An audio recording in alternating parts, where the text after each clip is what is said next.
With Redshift Serverless, there's no concept of a cluster. Instead, we must create a workgroup or a namespace. But first, we'll create an IAM role for Redshift and then proceed to Redshift Serverless. The role we'll create will let Redshift have full access to S3 buckets, as most times we ingest data from S3 into Redshift, right?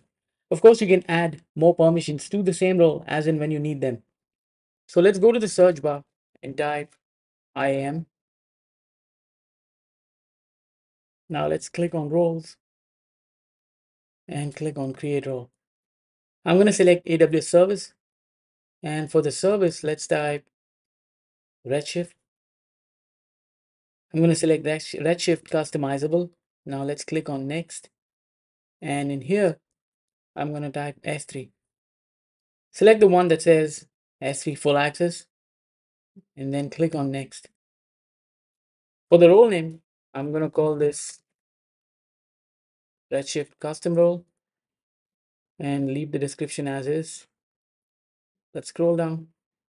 Now let's click on create role. All right, so the role has been created. Now let's go back to the console and type Redshift. All right, so with Redshift Serverless, you have to first create a work group and a namespace. So let's click on try Redshift Serverless free trial. And you will notice that automatically it prompts up a form that asks you to create a work group and a namespace. Now for this setting, I'm going to select customize settings.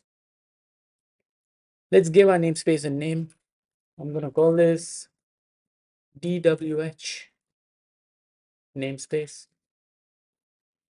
Let's click on customize admin user credentials. I'm going to generate my own password. So I'm going to say manually add the admin password. Just make sure whatever password you enter, you take a note of them. So my username is admin and the password is custom. Let's scroll down. Now coming to associated IAM roles, let's click on associate IAM roles. And now we can select Redshift custom role, the one that we just created. And let's click on associate. Make sure to check the box after you've clicked on the button. Keep scrolling down. You can select all these logs. And if you scroll further down, you will see work group. Now for the work group, I'm going to call mine DWH-WG, WG indicating work group. Next comes the base capacity, which is 128 RPUs by default. Now RPU basically means Redshift processing unit, and one RPU is basically 16 GB. It provides 16 gigs of RAM, which is quite a lot and not bad at all if you think about it. So let me click on the drop down and I'm going to select the lowest value for the RPU, which is 8. Coming to network and security, we can select the default VPC. And once you click on the default VPC, you will need to select the security group, which again, I'm going to select the default one. And the next step is to select at least 3 subnets under the security group. So I've selected the 3 subnets, and then I'm going to say save configuration. So you can see it says it may take a few minutes to complete. Let's give it some time and we'll be back once the namespace and the work group is created. Okay, so the namespace and the work group have been created successfully. As you can see, the success message here in green. Now, in case you're looking at the pop-up still, just make sure to click on continue, and that's the last step. So this basically means we have the Redshift serverless up and running and can be used now. So in order to use that, let's click on the serverless dashboard. And if you scroll down, you should see your namespace. Let's click on it. Now let's click on query data. Now this is going to open up a nice SQL Redshift editor. They call it V2, and it's quite nice. Actually, I've been using this a lot, and I don't feel the need to use a local SQL client such as dbeaver because it's nice.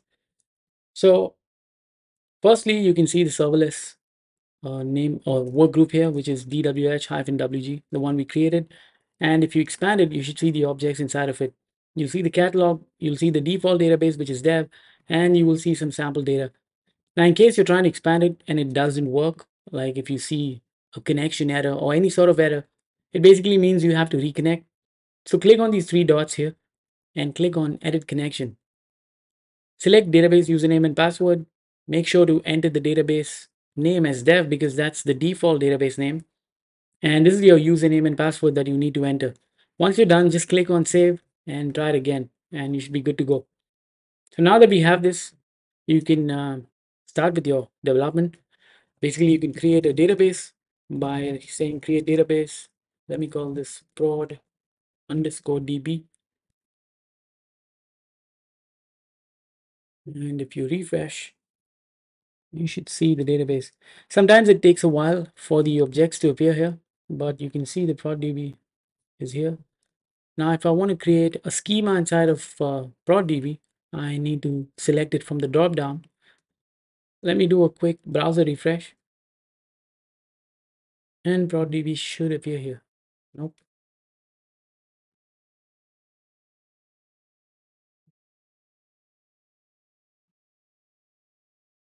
All right, that's a bit strange, but we can try to create a schema